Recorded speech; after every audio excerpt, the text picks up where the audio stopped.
siapakah pemimpin kita nanti di tahun 2030. Saya sudah melihatnya dengan sangat jelas. Beliau adalah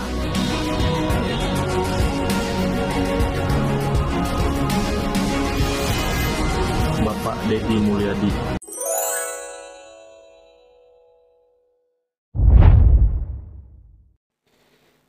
Assalamualaikum warahmatullahi wabarakatuh. Sampurasun. Kita akan dengarkan pendapat warganet ya terhadap pemimpin Jawa Barat Kang Deddy Mulyadi ya sebagai next presiden 2029-2030 ya. Oke, silakan. Indonesia. Gebrakan Gubernur Jawa Barat Deddy Mulyadi memukau masyarakat seluruh Indonesia. Tak sedikit masyarakat yang respect terhadap kinerja dan kepemimpinan Kang Deddy Mulyadi yang tegas dan merayat. Ternyata jam terbang Kang Deddy juga bukan kaleng-kaleng. Ia berkarir di politik dari tahun 1999 sampai saat ini menduduki kursi No. 1 di Jawa Barat. Kang Deddy memang kerap membagikan kegiatannya di sosial media yang merupakan bentuk kerja nyata yang harus transparasi untuk masyarakat Jabar. Jutaan masyarakat apresiasi terhadap kinerjanya, hingga menjadi harapan masa depan yaitu Presiden Indonesia. Bagaimana menurut kalian? Jika kalian setuju Kang Deddy the next Presiden, like, komen, dan subscribe. Yang satu tuhnya positif, yaitu kasus Deddy Mulyadi. Jadi saya sudah cek pakai analisis media sosial. Apa yang dilakukan Deddy itu positif sekali karena dia mulai pemangkasan dari tunjangan dan kenikmatan yang dia terima. Baju dinas dia potong, anggaran jalan-jalan ke luar negeri dia potong. Baru kemudian dia ngomong, ini juga saya potong ya, ini yang dia saya potong. Mungkin strategi komunikasi itu perlu ditiru oleh pemerintah Pak Prabowo supaya message-nya tadi tidak salah diartikan atau dipahami oleh masyarakat.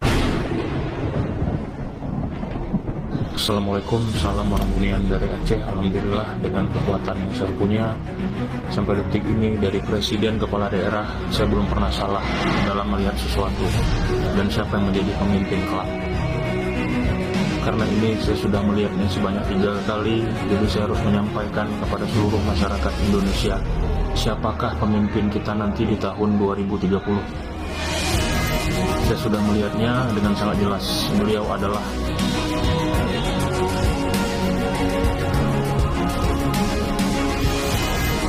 Bapak Deddy Mulyadi yang saat ini terpilih menjadi Gubernur Jawa Barat. Entah kenapa saya nggak tahu, tapi dialah orang yang saya lihat menjadi Presiden Indonesia di tahun 2030. Salam orang bunian dari Aceh. Deddy Mulyadi larang sekolah di Jabar, gelar studi tour hingga jual buku LKS dan seragam. Bapak, saya ini nggak tahu ini berita benar apa enggak, Pak. Tapi sebagai warga yang belum kaya di Jawa Barat, Bapak, saya sangat bahagia kalau ini seandainya program ini benar dijalankan oleh Bapak, Pak. Oh, saya Pak, anak banyak, yang sekolah banyak. Kalau udah datang ini nih studi tour ini, Pak, aduh repot, Pak. Anak saya, pas saya suruh diam di rumah alias suruh tidak ikut, terima, Pak. Anak saya alhamdulillah sore-sore anak saya mah, Pak. Tapi besoknya setelah pulang sekolah, manyun lagi, Pak. Kenapa, Dek, manyun? Pak, nggak bisa nggak ikut, harus ikut. Kalau nggak ikut, nanti berpengaruh ke nilai, katanya.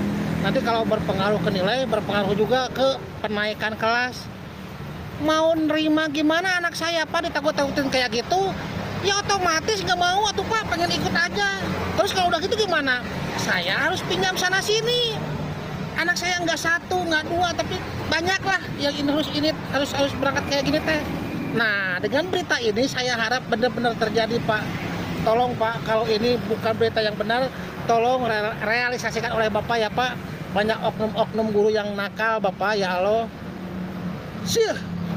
Agak ngeri nih, Gubernur Jawa Barat Deddy Mulyadi udah mulai nyenggol-nyenggol PTPN dan Perhutani. Sini gua kasih tahu. Menurut Kang Deddy, hulu dari permasalahan musibah banjir dan longsor itu adalah Puncak Bogor. Deddy Mulyadi juga meminta PT PN dan Perhutani menghitung berapa triliun yang didapat dari hasil sewa lahan dan penebangan pohon. Nah, Pak Deddy Mulyadi juga minta untuk dibandingkan pengeluaran Pemprov Jabar, Pemkab Bogor, Pemkab Bekasi, Depok, dan wilayah-wilayah lain, mungkin pengeluarannya lebih dari itu. Belum lagi penderitaan masyarakat atas musibah banjir dan longsor ini, teman-teman. Apresiasi sebesar-besarnya buat Gubernur Jawa Barat Kang Deddy Mulyadi atas keberanian dan ketegasannya dalam musibah banjir dan longsor ini. Hormat. Anda mikir nggak di bawah banjir? Anda mikir nggak? Mau nggak rumah anak banjiran? Ya udah, ya. Bukan, ini ingat ya. Ini nggak ada kaitannya dengan provokator. Ini kaitannya dengan pelanggaran pidana lingkungan. Gitu, jangan aneh-aneh. Kita bongkar ini bukan karena didesak mereka, enggak. Kita bongkar ini karena ini melanggar undang-undang. Jadi ada hal yang sifatnya humanis, ada hal yang tegas. Saya kan bisa, saya nanya, mau nggak kuli nanam pohon? Saya hanya bisa menjanjikan pekerjaan yang otak saya bisa menjamin. Karena saya bukan pengusaha, gitu loh. Kali ada solusinya gitu Bapak. Jangan ngomong solusi hari ini. Solusi hari ini saya mikirin ini nih, mikirin yang banjir di Bekasi. Tangan menteri harganya 2 miliar. Bener nggak? Saya nggak setuju. Kalau Anda bangun rumah rakyat miskin hanya 25 juta, itu penghinaan. Bangun minimal 150 juta. APBN-nya mampu. Mampu. Kenapa? Daripada dibangun BTS 8 triliun hilang habis. Baru tahu. Daripada dipakai dana rutin kementerian bertriliun-triliun pakai sewa jet pribadi, mending bangun rumah rakyat miskin, orang-orang janda. Saya katakan bohong kalau orang mengatakan APBN-nya tidak mampu.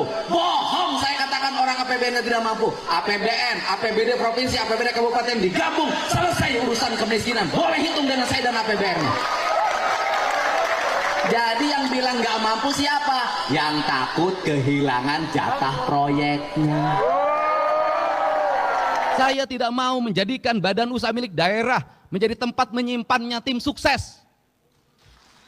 Tidak akan ada di pemerintahan saya. Kenapa? Kalau negeri ini dibagi pada tim sukses, maka negeri ini tidak akan pernah berakhir. Tahun ini, tahun depan lagi ini, kapan kita ini? Dan negeri menjadi negeri balas dendam. Kenapa Tiongkok berhasil? BUMN-nya berhasil membangun infrastruktur, negaranya menggerakkan investasi, membiayai. Apa yang terjadi? Mereka surplus keuangan. Karena surplus keuangan maka dia mencari negara di mana dia harus berinvestasi agar uangnya berputar lagi. Provinsi Jawa Barat tidak boleh terus-terusan dalam setiap tahun membuang uang seolah-olah uang itu tiap tahun ada dan tugasnya menyerap. Menyerap bukan hanya angka yang diserap, bukan itu output, outcome, benefit yang harus dirasakan oleh publik. Gak boleh begitu lagi. Karena itu di 2026, 2027, 2028, 2029 kalau infrastruktur sudah selesai, kalau kewajiban-kewajiban pemerintah provinsi sudah selesai, uangnya memiliki kecukupan, maka kita harus mulai berinvestasi fiskal. Investasinya tidak boleh lagi dalam BUMD, yang kemudian BUMD itu menahan dividennya dan dikatakan rugi terus dalam setiap tahun. Saya tidak mau menjadikan badan usaha milik daerah menjadi tempat menyimpannya tim sukses. Tidak akan ada di pemerintahan saya. Kenapa? Kalau negeri ini dibagi pada tim sukses, maka negeri ini tidak akan pernah berakhir. Tahun ini, tahun depan lagi ini, kapan kita ini? Dan negeri menjadi negeri balas dendam.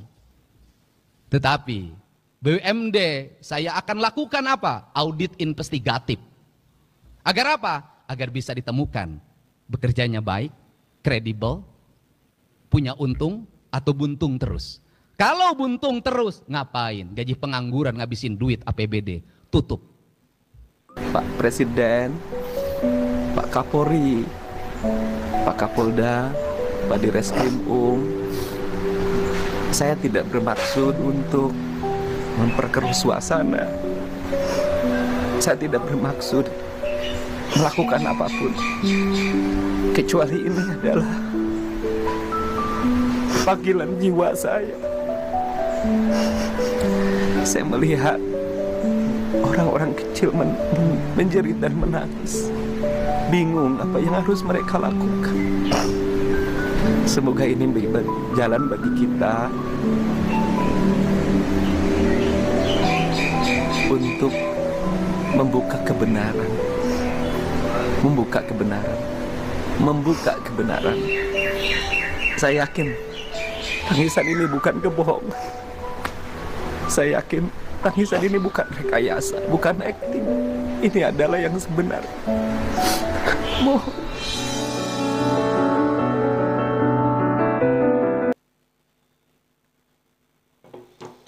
Semoga Kang Deddy berhasil ya dalam membangun Jawa Barat. Lembur diurus, kota ditata, Jawa Barat istimewa.